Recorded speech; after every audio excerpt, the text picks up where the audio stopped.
At 3 a.m. on Sunday, September 11th, the people of Derna, on Libya's northeast coast, awoke to the sound of a loud explosion, as if a bomb had gone off. After nearly 17 hours of heavy rainfall caused by Storm Daniel, a tropical cyclone coming from the East Mediterranean, the city's two dams had become overwhelmed. As they collapsed, they released a deluge of 30 million cubic meters of water downstream into the city center. The flooding was catastrophic. It ripped through the valley that runs through the middle of Derna city, sweeping entire neighborhoods out to sea.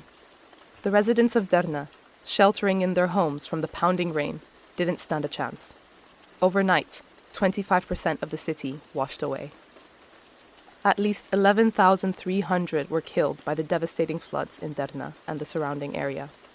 A further 10,000 are still missing, likely dead. Another 43,000 people have been displaced. Buildings, roads, bridges, hospitals, schools, and supermarkets have all been destroyed. In a city of just 100,000 people, the damage is catastrophic.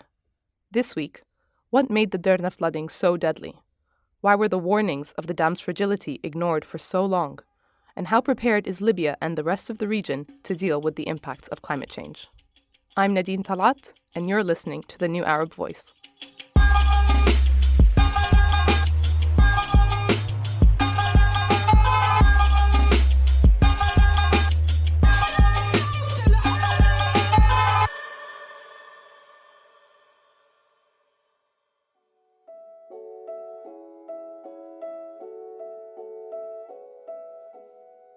The rain exposes the drenched streets, the cheating contractor, and the failed state.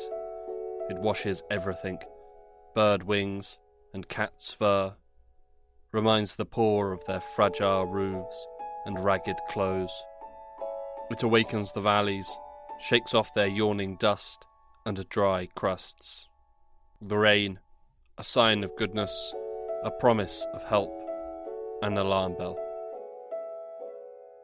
This poem, called The Rain, was written by a poet from Derna called Mustafa al-Trabulsi, just days before the deadly flood wreaked havoc on his hometown. He had just attended a town hall meeting to discuss flood risks in the city and the state of the dams.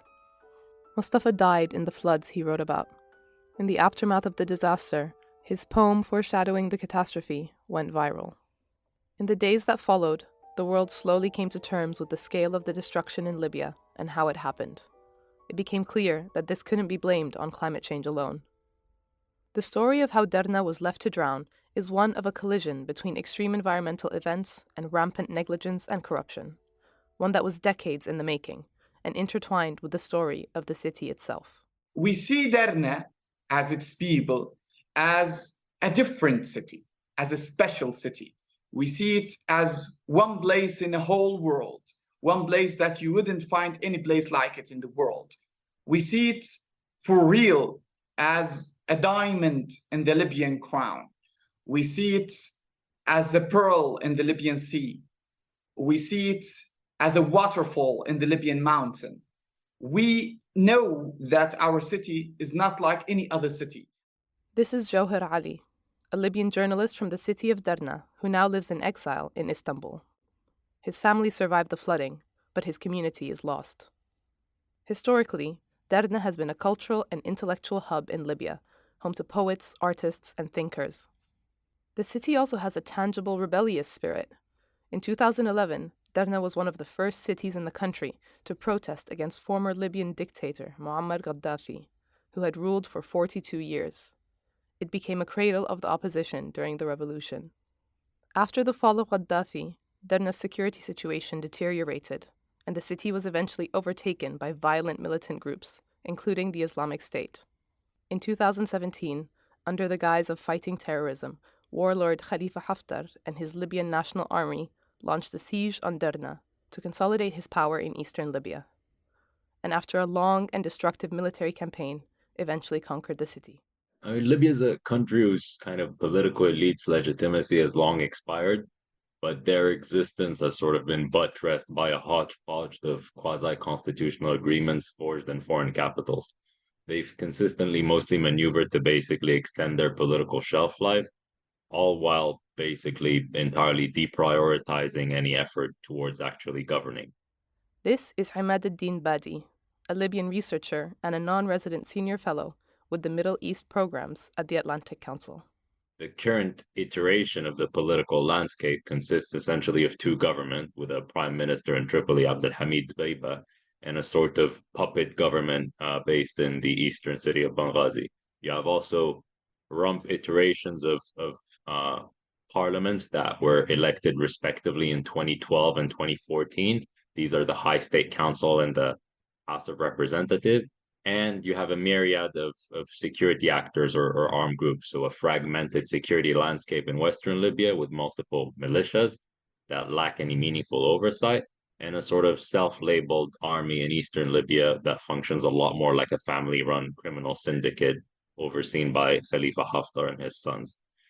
And you can see echoes of all of this kind of story in Derna itself. And the city has a particular place in Libyan history, which partly at least explains the gravity of the disaster being inflicted on it, and also the gravity of the sort of response after the fact and how incompetent it sort of was and still is.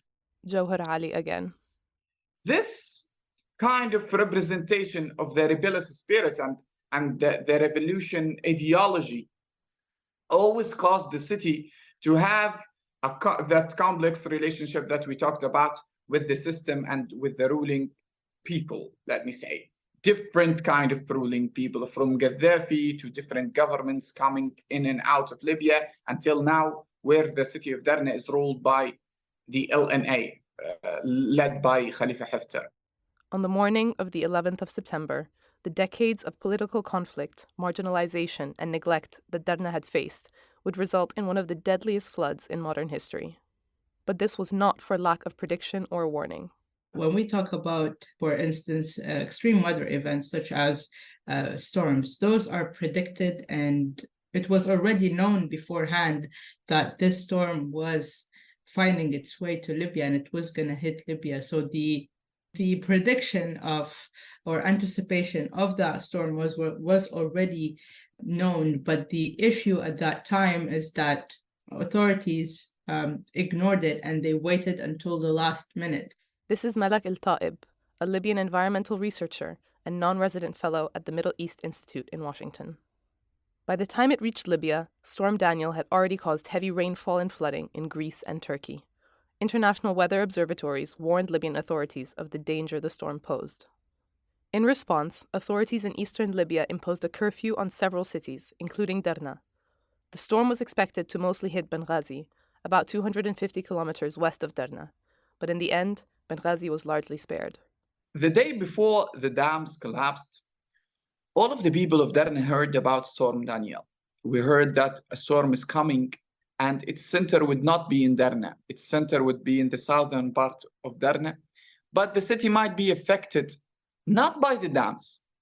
People of the city thought that the harm would come from the Mediterranean, from the sea. Instead of evacuating Derna, authorities did the opposite. They ordered people to shelter in place. At 7 p.m. on the 10th of September, Derna's mayor declared a curfew. And because they have no meaningful scientific or fact-based advice, their assessment was that if a danger would come, it would probably be from a rising tide from the sea. So what they did is they instead opted to sort of call for evacuations from neighborhoods on the coast.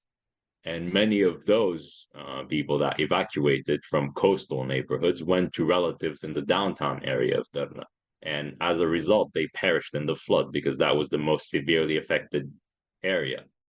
After hours and hours of extreme rainfall, the streets of Derna started flooding.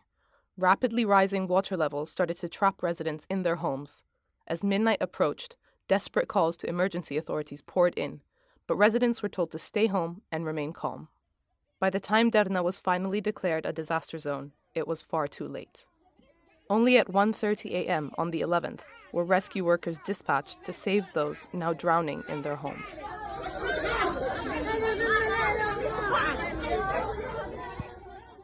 By this point, the rain was causing the two dams to overflow and erode. The first dam upstream is about 13 kilometers south of Derna, while the second is just on the outskirts of the city.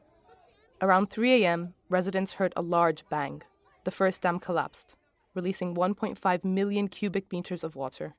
The second dam didn't last long after that.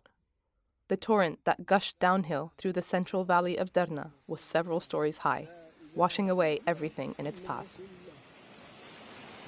لا إله إلا الله محمد رسول الله إنا لله وإنا إليه راجعون إنا لله وإنا إليه راجعون إنا لله وإنا إليه راجعون شرح شيشة إنا لله وإنا إليه راجعون. When morning came, those that survived emerged to a devastated city. The entire area on either side of the Derna Valley had been swept into the sea. Today, over a month later, bodies continue to wash ashore. Imagine the beautiful sea that we always saw that it's a sign of freedom that's in the city. It's a sign of beauty that Derna has. Imagine waking up to see all of that shore covered with dead bodies. Not just normal dead bodies, but your city's dead bodies, your family's dead bodies. You see people that you know laying on the shore dead, and you can't even help them in that current situation because it's too big for you to just realize what really happened.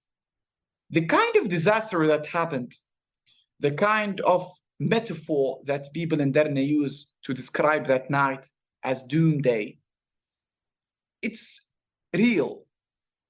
It's something that in our worst nightmares, we didn't imagine that would happen, but it happened for real. It's something that we see as a nightmare that we didn't wake up from until now. In the days after the flood, as humanitarian aid and workers struggled to reach the city, survivors were left to recover the bodies of their loved ones or entire families that had drowned together and build mass graves to bury their dead. The grief and despair soon turned into anger. In Derna, it was common knowledge that the two dams had been in desperate need of repair for a long time. The fear of the dam was like the fear of death. That's how I portray it. We know that it will happen, but we never prepare for it. Exactly that's what happened. We knew that it might happen. The dams might collapse. But because it was too big for us to even imagine what would happen if this happened, we didn't realize that it would really happen on the 12th of September. So yeah, we knew.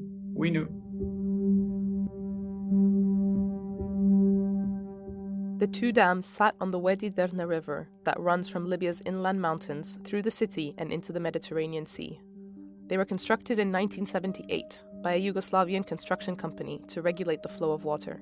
Since then, almost no maintenance work has been done on the dams, while decades of desertification, erosion, and political conflict took their toll. In 1998, a study commissioned by the Libyan government found cracks and fissures in the dams. In 2003, Swiss engineers who examined the dams also found them to be under stress and at risk of collapse. They recommended the dams be repaired and a third dam be added to ease the pressure, but no such improvements took place. For years, experts had warned that flooding posed a real risk to the dams, and that if they did burst, the consequences would be devastating. As recently as last year, a study warned that the dams could be easily overwhelmed, causing massive flooding. Abdelwanis Ashur, a professor of civil engineering, wrote, "The results that were obtained demonstrate that the studied area is at risk of flooding. Therefore, immediate measures must be taken for routine maintenance of the dams, because in the event of a big flood, the consequences will be disastrous for the residents of the valley and the city." Despite repeated calls to carry out maintenance on the dams, the warnings went ignored. Ahmaduddin Badi again. Obviously, first and foremost, what happened in Derna was, in the context, a legacy of decades of negligence towards the maintenance of infrastructure because of cronyism, kickbacks, corrupt tenders, etc. Libyan architects, our hydrologists, as well as even constituencies from Derna itself, highlighted multiple times over the years that the dams needed maintenance urgently. I could go into the myriad of authorities that sort of gaslit the population in the lead up to the devastation unleashed by the flood. Even the local Ministry of Water Resources, the municipality, etc., said publicly on Facebook posts, etc., that the dams were totally fine, almost as they were collapsing. So you see these kind of failures in decision making that point to, yes, this was a natural disaster, but the man-made component of the catastrophe and what man has played as a role in this should not be discounted. And Jawher Ali. The people of Derna always felt that they were neglected themselves, not only the city's infrastructure and the city projects and so on, but the people themselves felt neglected, felt that they were always treated as a second-degree people. People had an anger feeling that was emerging day by day, especially that they felt that they were left behind. Especially in the first 3 days, people of the city felt that they were all alone in this. Help didn't came. Help came late. People might have been rescued if help came earlier. When the waters subsided and the dead and missing were accounted for, the surviving residents of Derna took to the streets to express their collective anger at how their city had been left to drown and demanded accountability.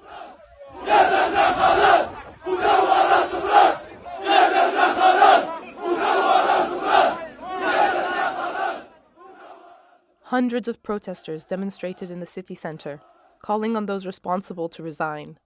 They called for an international inquiry and for the dams to be rebuilt under international supervision, having lost all trust in their own officials. They even set fire to the home of Derna's mayor. But instead of responding to the anger the people of Derna felt, Eastern Libyan authorities ordered all foreign journalists out of Derna, implementing a media blackout, and detained local journalists who were critical of the ruling powers, including Jawher's own brother. Derna's internet and mobile networks were also switched off. Until now, my brother is arrested because he talked only 3 days after the disaster about the humanitarian situation on ground.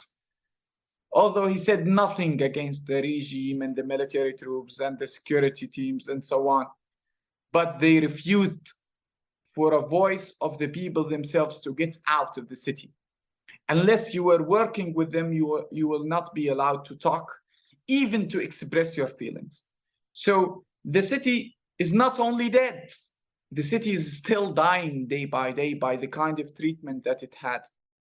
So far, a few officials have resigned, and a team of Libyan prosecutors from different parts of the country has been appointed to investigate whether negligence contributed to the disasters. But in a country of rampant corruption and impunity, Libyans are not hopeful that any of these measures will bring justice.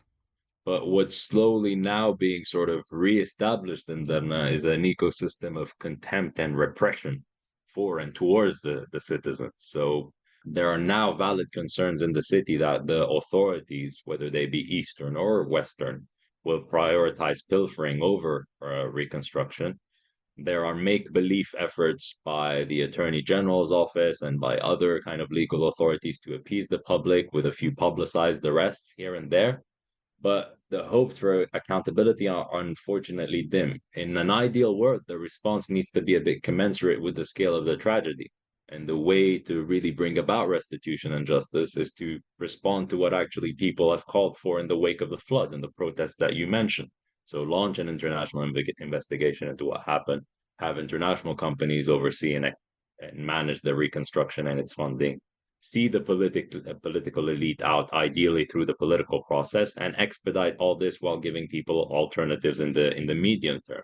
What we see instead is the opposite. So you have politicians that are conspiring to bury the evidence. You have the media blackout, heavy repression on citizens, crackdown on protesters and protest readers. There's a pushback against international efforts to manage the funds. There's a parliament and a government whose first decisions were to allocate funding for the flood in the hopes that they can profit from it. And they're arguing now that they need to indefinitely, at least privately, arguing that they need to indefinitely delay the elections. And all to kind of top it all off, you have a very militarized response and a very very heavy military presence in the city. And meanwhile, people have been effectively straitjacketed again into silence. After the floods, officials in Libya, from both the eastern and western rival governments, tried to pass the flooding off as a natural disaster. But while the storm was a natural event, the catastrophe was man-made. Still, it is true that a storm of the magnitude of Storm Daniel is rare for the region.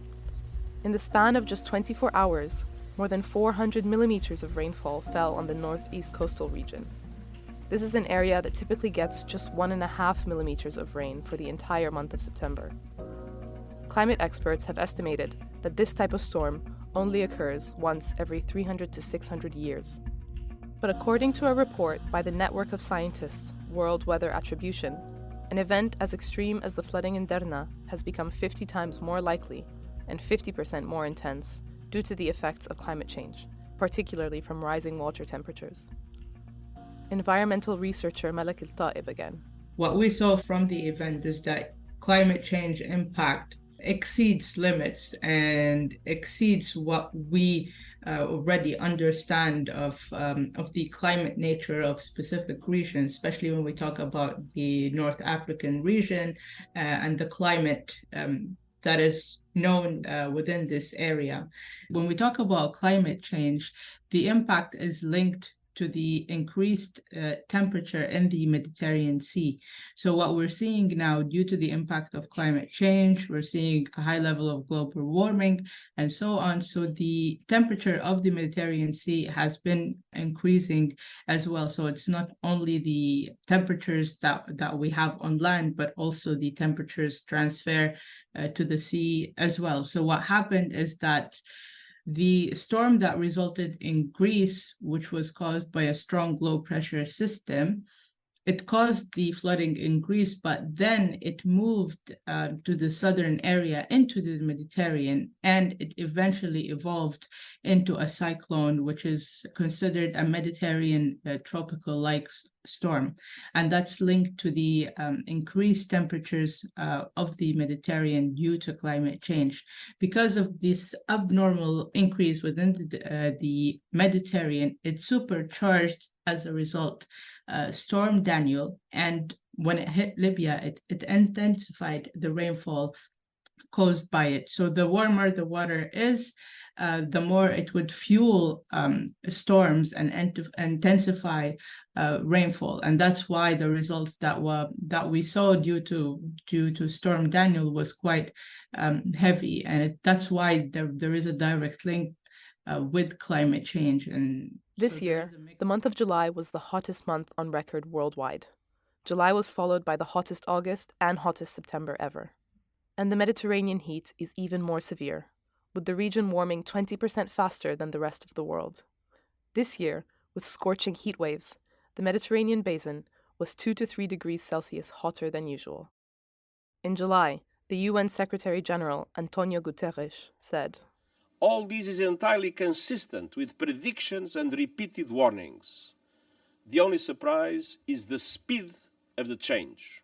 The era of global warming has ended, the era of global boiling has arrived.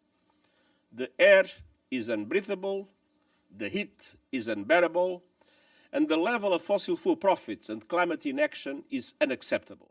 As the climate continues to rapidly warm, experts caution that tropical-like storms may become the new norm for the region. Yeah, I mean, in Libya, over 90% of people live in coastal areas. So we're talking about the majority of the population living in an area now that is under risk of increased impacts of climate change, but also we saw when we have a high level of corruption, the neglectance of environmental, let's say, security, neglectance of environmental challenges throughout the years, combined, it can cause a devastating impact. What we're seeing is that this is just the beginning of something that's considered abnormal to happen for the region. but we can actually see that it could turn into a normality in the next few years.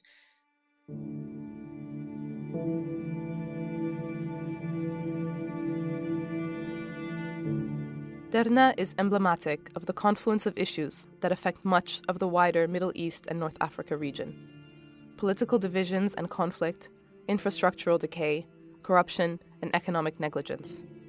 In a region where temperatures are already far above the global average, these issues leave it woefully unprepared to deal with the impacts of climate change. There's an interconnectedness between these issues. Rampant corruption in the region really exacerbates the impact of climate change. So it hinders governance, it hinders infrastructure development, and in many cases, there's no disaster preparedness ecosystem to speak of. So you have a lot of resources that are diverted away from critical areas, like climate adaptation, etc. And that leaves vulnerable communities such as Dernas, but many others really ill-equipped to deal with any of the consequences of climate change. To kind of top it all off, the Middle East and North Africa is one of the regions that is most severely affected by climate change. So you have rising temperatures, you have droughts, water scarcity, extreme weather, etc. All of these across the board, we're now seeing the impact of in real time. To mitigate the impact of climate change, Malek believes there needs to be more political will across the MENA region, and existing research must be taken seriously. Climate change needs to be understood as fundamentally an issue of security. But unfortunately, what we saw is that research in Libya does not reflect directly in policy and is not used to enforce action or to enforce solutions that would support tackling different issues. So activating the role of educational institutions all over Libya can support, because many researchers in the country work on local issues.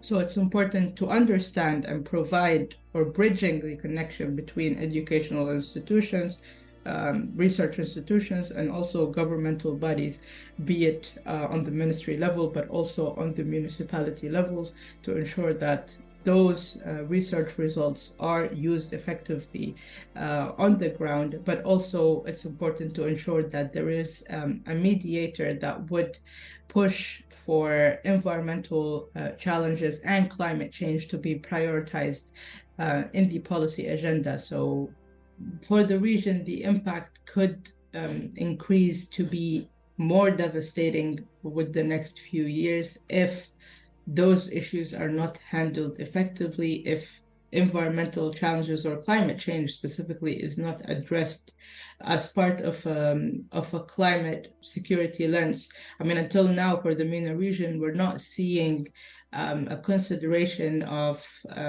environmental issues or climate change as the same level of the security lens. When we talk about national security, we're not seeing environmental security as a term or climate security used within the governance lens or the policy lens.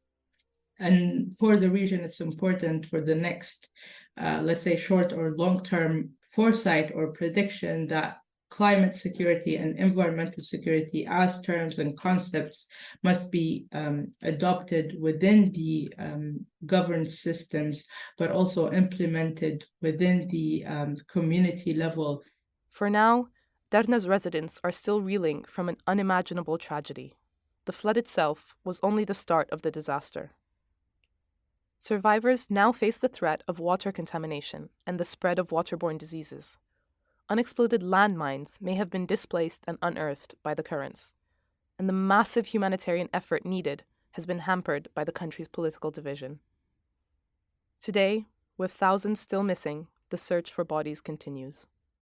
The catastrophe after 1 month is still happening. The situation is still bad.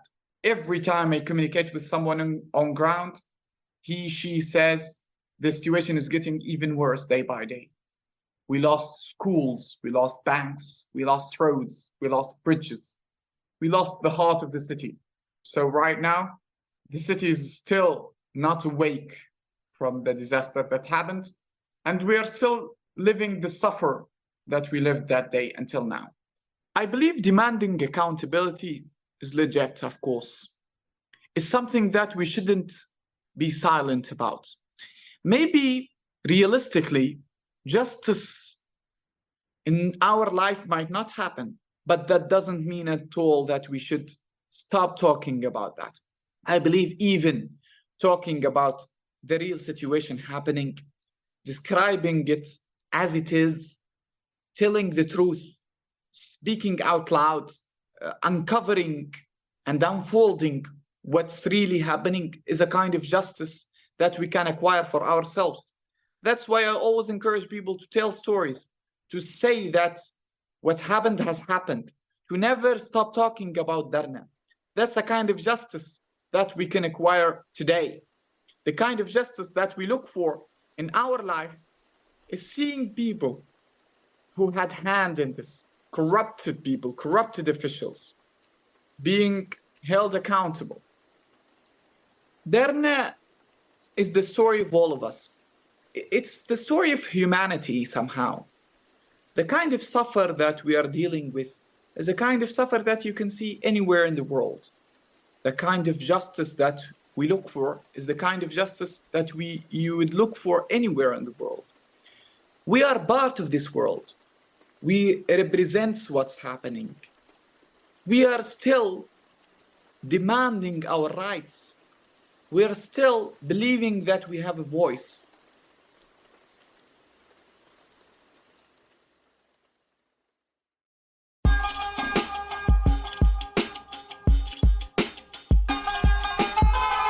This episode of The New Arab Voice was written by me, Nadine Talat, and produced by Hugo Goodridge. Our theme music was by Omar El Fil.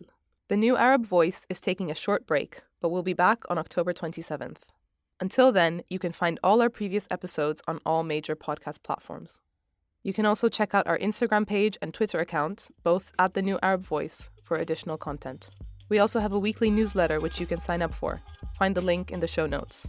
You can also subscribe to the podcast so you never miss an episode, and you can also rate and review, which helps us spread the word. Don't forget to follow The New Arab on Facebook, Twitter, and Instagram for all the latest news, analysis, and opinion from the region.